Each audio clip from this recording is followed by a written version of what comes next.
बिस्मिल्लाहिर्रहमानिर्रहीम। अस्सलाम वालेकुम वरहमतुल्लाहि वबरकातुहू। शहजादी बहुत देर से शांता का इंतजार कर रही थी। फिर जैसे ही शांता कमरे में दाखिल हुई, रजिया सुल्ताना जोशे इस्तराब में उठकर खड़ी हो गई।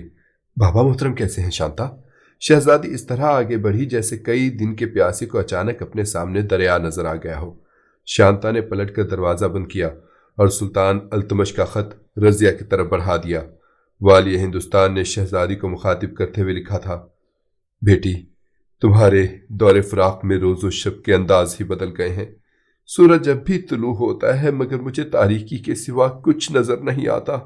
और रात के बारे में क्या कहूं कि रात तो रात ही है।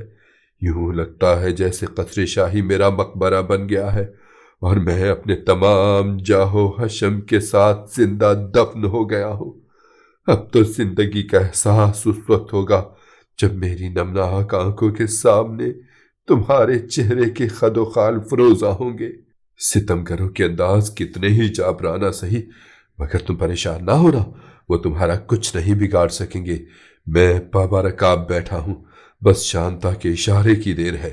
शहजादी ने सुल्तान के खत को कई बार बोसा दिया और आंखों से लगाया, यहाँ तक कि रजिया सुल्ताना के आंसुओं से अल्तमश की तहरीर का एक एक हर्फ भीग गया। शांता भी चुपचाप रो रही थी। फिर जब शहजादी के जज्बों का गुबार धुल गया तो उसने शांता के कंधे पर अपना हाथ रखा। मैं किस तरह तेरा शुक्रिया अदा करूं शांता? अगर मुझे बलराम सिंह के जिंदान से रिहाई मिल गई तो फिर तुझे हक हासिल होगा कि जो चाहे तलब कर। ठाकुर के कैद खाने में मेरी तरह और भी बहुत सी औरतें हैं जिन्हें इंसानों की बरादरी से जुदा करके हैवानों की कतार में खड़ा कर दिया गया है। वो जीती हैं न मरती हैं, रात को हविस के मक्तल में ज़िबह करती जाती हैं और सुबह होते ही उनके तने दाग दाग में दोबारा जान डाल दी जाती है। मुझसे उनका सिसकना नहीं देखा जाता। ये कहते कहते शांता झुकी और उसने रजिया के पैरों पर सर रख दिया। तेरे सदके उन पर भी जिंदगी के दरवाजे खुल जाएंगे। शहजादी ने शांता को सहारा देकर उठाया, जो खुद भी किसी नीम जां की तरह सिसक रही थी। मेरी बेख्तियारी की रात को खत्म तो हो जाने दे शांता। सुबह इंसाफ इस तरह नहीं आएगा कि बड़ों के गुनाहों से चश्मपोशी कर ली गई और छोटों को दार खींच दिया गया। मुझे इसके सिवा कुछ नहीं चाहिए। शांता ने उस भिखारी की तरह हाथ जोड़ दिए जिसे जिंदगी भर छिड़का गया हो और जिसके हाथ से कासाई गदाई लेकर तोड़ दिया गया हो। बस सम्राट जिंदा रहे और आप सलामत रहें। कुछ देर बाद ये जज्बाती फिजा खत्म हुई तो शांता ने रजिया सुल्ताना को बताया कि अमीर आखोर एक दो रोज में यहाँ पहुंचने वाले हैं। मगर जमालुद्दीन याकूत तन्हा क्या करेगा? शहजादी ने हैरान होकर पूछा। शांता कुछ और करीब आ गई, फिर सरगोशियों में अपने मंसूबे की तफसीलात बताते हुए बोली, इस नर्क में दाखिल होने का बस एक ही तरीका है और बलराम सिंह के हजारों मुसल्लह कारिंदे। रजिया सुल्ताना शांता के मंसूबे से ज्यादा मुतमिन नहीं थी। उनका मुकाबला आपके हजारों जानिसार कर लेंगे। शांता ने शहजादी को समझाते हुए कहा। वो यहाँ किस तरह दाखिल होंगे? रजिया सुल्ताना का जहनी इस्तराब बरकरार था। अमीर आखोर की तरह? शांता मुस्कुराई, मगर फिर फौरन ही संजीदा हो गई। शहजादी आलिया, आप मुझ पर एतबार करें। ठाकुर के तिलिस्म को बर्बाद कर देना कोई मुश्किल काम नहीं, मगर मसला आपकी जान की सलामती का है। शहजादी खामोश हो गई और कुछ देर बाद शांता का लाया हुआ खाना खाने लगी। शांता ने सुल्तान अल्तमश से ऐसे 50 आदमी तलब किए थे जिनके सर के बाल लंबे और दाढ़ियां दराज हों। मजीद ये कि वो खंजर चलाने का बेहतरीन हुनर जानते हों। सुल्तान अल्तमश ने बड़ी हैरत से शांता की बातें सुनी। फिर उसने तलाश बसियार के बाद अपने लाखों के लश्कर में से 50 ऐसे आदमी जमा किए जो शांता के इंतखाब पर पूरे उतरते थे। फिर 2-3 रोज तक शांता ने जमालुद्दीन याकूत और 50 मुंतखब सिपाहियों को हिंदुओं के तौर तरीके सिखाए। अमीर आखोर का नाम राम अवतार रखा गया। तुम मेरे रिश्ते के भाई हो और बनारस में रहते हो। शांता ने याकूत हबशी को हिदायत देते हुए कहा, कल सुबह 6 बजे तुम स्वामी दीनानाथ की कुटिया पहुंचोगे और वहां के दरबान से कहोगे कि अपनी बहन शांता से मिलने आए हो। इसके बाद शांता ने दूसरे सिपाहियों को हिदायत दी, तुम लोग मिथरा के रहने वाले हो और राम मंदिर में देवताओं के दर्शन करने आए हो। वहां के किसी पुजारी के सामने मेरा कोई हवाला पेश नहीं करोगे। आइंदा अमीर आखोर तुमसे राब्ता रखेंगे और फिर इन्हीं की हिदायत के मुताबिक कोई कदम उठाया जाएगा। तमाम सिपाहियों ने मुस्कुराते हुए अपनी गर्दनें झुका दी। अल्तमश के ये सिपाही सर्द कपड़ों में मलबूस थे। माथे पर कशका यानी तिलक था और चेहरों पर भभूत यानी राख मली हुई थी। उनके हाथों में लोहे के बड़े बड़े कशकोल भीख मांगने वाले प्याले थे। सुल्तान अल्तमश ने ये कशकोल माहिर कारीगरों से बनवाए थे। लोहे के इन प्यालों के अंदर जहर आलूद खंजर छुपे हुए थे, जिन्हें जरूरत के वक्त आसानी से बरामद किया जा सकता था। तमाम सिपाहियों के जिस्मों पर लोहे की मोटी मोटी जंजीरें लिपटी हुई थीं। ये जंजीरें हिंदू साधुओं के उस मखसूस गिरोह की निशानदही करती थीं जो अपने जिस्मों को मुख्तलिफ तरीकों से अजियतें पहुंचाकर मुक्ति हासिल करने की कोशिश करते हैं। इन जंजीरों का बुनियादी मकसद ये था कि ठाकुर बलराम सिंह के मुसल्लह कारिंदों से जंग छिड़ जाने की सूरत में अल्तमश के सिपाही अपने इन हथियारों का इस्तेमाल कर सकें जो बज़ाहिर बेज़रर नजर आते थे। सुल्तान ने इस काम के लिए ख़ास तौर पर उन सिपाहियों का इंतखाब किया था जो बटूट के माहिर थे और एक ही वक्त में 50-50 दुश्मनों का तनहा मुकाबला कर सकते थे। ये सिपाही इस कदर चाको चौबंद थे कि मुकाबले के वक्त करतब दिखाने वाले नट की तरह हवा में उड़ते नजर आते थे। दूसरे दिन जमालुद्दीन याकूत राम अवतार के रूप में स्वामी दीनानाथ की कुटिया के दरवाजे पर पहुंचा। दरबार ने उसे बहुत गौर से देखा। याकूत हबशी अपने तीखे नक्शो निगार, बुलंद कामती और खूबसूरत जिस्म के बायस एक मिसाली नौजवान था। कहाँ से आया है बाबा? कुटिया के दरबार ने गहरी नजरों से याकूत हबशी का जायजा लेते हुए पूछा। बनारस से आया हूँ महाराज। याकूत हबशी ने शांता की हिदायत के मुताबिक बड़े आजिज़ाना लहजे में कहा। अपनी बहन शांता देवी से मिलना चाहता हूँ। अपने लिए महाराज का लफ्ज सुनकर कुटिया का दरबान झूम उठा। मंदिर के पुजारी के पास चला जा, वो तुझे शांता देवी से मिलवा देगा। दरबान ने मंदिर की तरफ इशारा किया जिसकी बुलंद इमारत दूर से साफ नजर आ रही थी। याकूत हबशी आहिस्ता आहिस्ता चलता हुआ मंदिर के पुजारी के पास पहुंचा और एक बार फिर शांता की हिदायत के मुताबिक बड़े पुजारी के कदमों में झुक गया। पुजारी ने उसे रस्मी आशीर्वाद से नवाजा, फिर नाम और पते के साथ आने का मकसद दरियाफ्त किया। याकूत हबशी ने बड़े मुअद्दबाना लहजे में अपना मुद्दा बयान किया।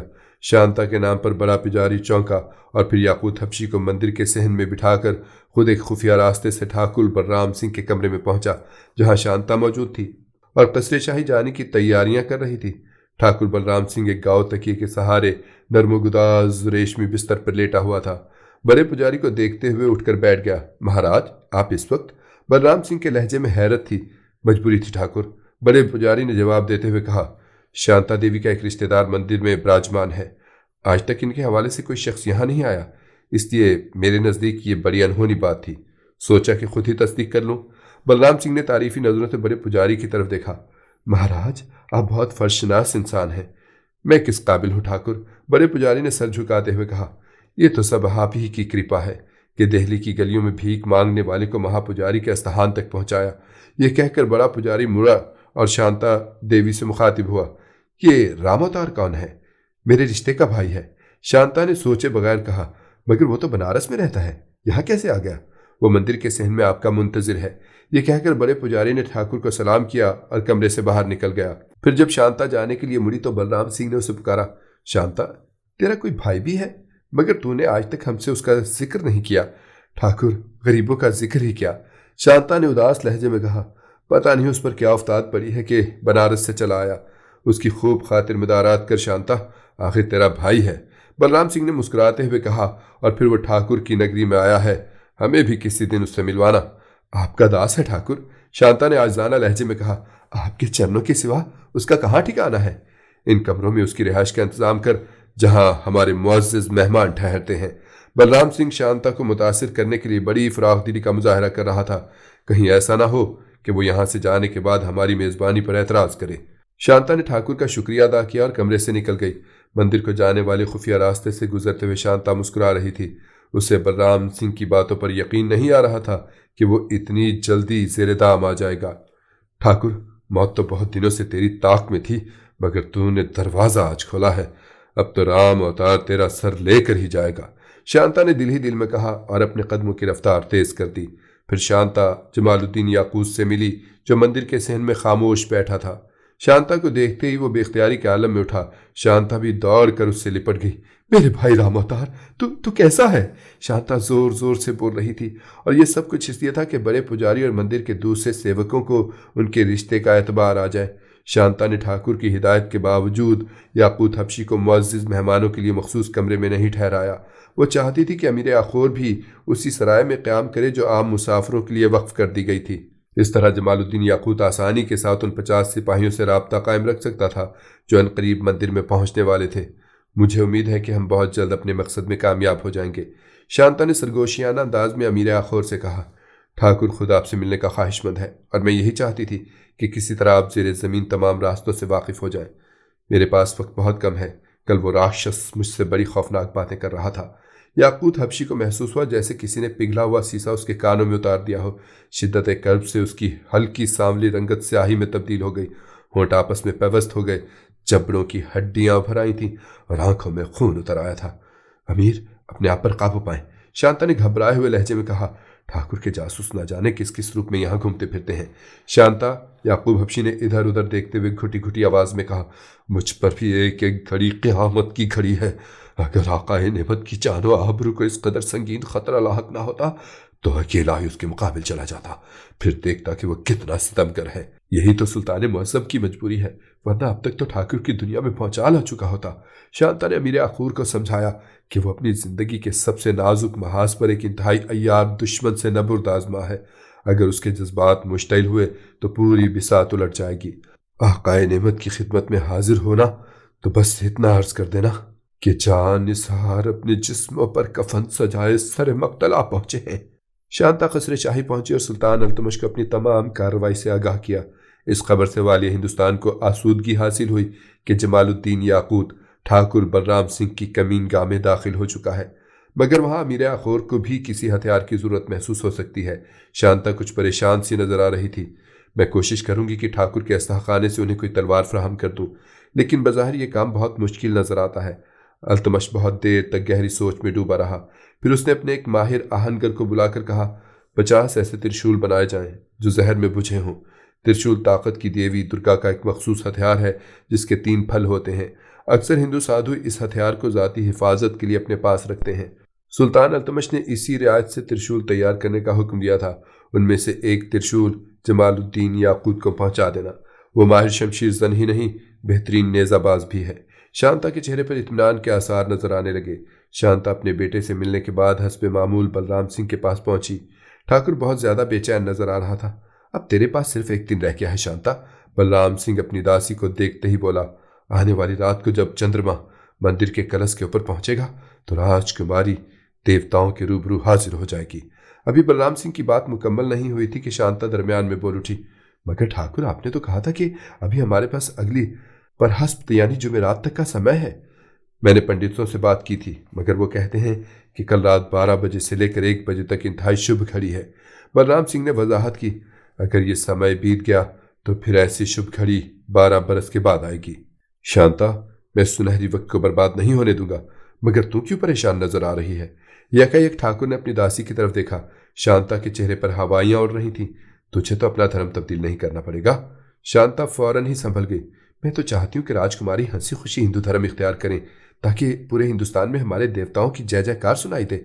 शांता ने बड़ी जहानत से बात बनाते हुए कहा, मैं तुझसे कह चुका हूं शांता कि राजी खुशी ये काम नहीं होगा। ठाकुर के लहजे से इंतहाई सफ़ा की झलक रही थी। कोई आम आदमी भी खुशी से अपना धर्म नहीं छोड़ता, और वो तो फिर एक राजकुमारी है। उससे अपने राजपाट और सेना की शक्ति पर बड़ा मान है। फिर वो कैसे हंसती गाती हमारे देवताओं के सामने झुक जाएगी? आप जाने ठाकुर, शांता ने बलराम सिंह से ज्यादा बहस करना मुनासिब नहीं समझा। कल राजकुमारी को दुल्हन की तरह सजा देना कि देवता रूप सिंगार से खुश होते हैं, बलराम सिंह ने फैसला कुन लहजे में कहा। शांता जबरन मुस्कुराई और बलराम सिंह के इश्रत कदे से निकलकर रजिया सुल्ताना के कमरे में चली गई। शांता को उदास देखकर शहजादी बेचैन नजर आने लगी। क्या अमीर अखूर यहाँ नहीं पहुंचे? अमीर अखूर तो यहाँ पहुंच गए हैं, मगर किस्मत हम पर मेहरबान नजर नहीं आती। शांता ने शिकस्ता लहजे में अपनी और ठाकुर के दरमियान होने वाली गुफ्तगू शहजादी के गोश गुजार कर दी। मैं समझती थी कि हमारे लिए मजीद 1 हफ्ते की मोहलत काफ़ी होगी, मगर पंडितों ने मुदाखलत करके नया हंगामा खड़ा कर दिया है और अब ठाकुर एक हर्फ भी सुनने के लिए तैयार नहीं है। शहजादी गहरी सोच में डूब गई। उसके चेहरे पर अजियत और कर्ब के साए उभर उभर कर डूब रहे थे।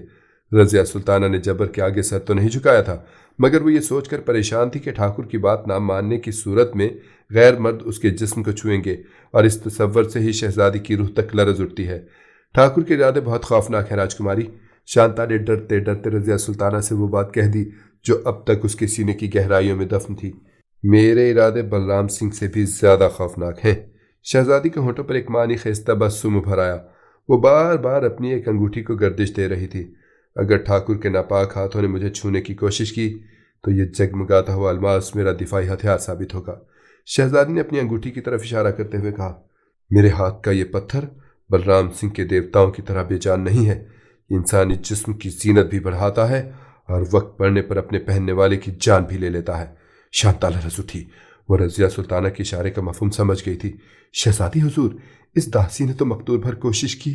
ये कहते कहते शांता रोने लगी। तू एक कमजोर औरत होते हुए भी अपनी जान की बाजी खेलती रही। मैं तेरा यह एहसान उम्र भर नहीं भूलूंगी। शहजादी ने शांता के कंधे पर हाथ रख दिया। ये रोने का वक्त नहीं है। कल सुबह होते ही सुल्तान मुअज्जम को तमाम सूरत हाल से आगाह कर दे। जब मौत ही मेरा मुकद्दर है तो फिर वो किस बात का इंतजार कर रहे हैं। अगर मैं मर भी गई तो क्या होगा? जिंदान की दीवारें तो गिर जाएंगी और सदियों से असीर औरतें आज़ादी की सांस तो ले सकेंगी। शांता ने शहजादी की तरफ देखा। वह दिलकश खदोखाल रखने वाली नरम नाजुक दोशीज़ा हमालिया से ज्यादा मजबूत नजर आ रही थी। वो बड़ी पुरस्रार और हिजान खेज रात थी।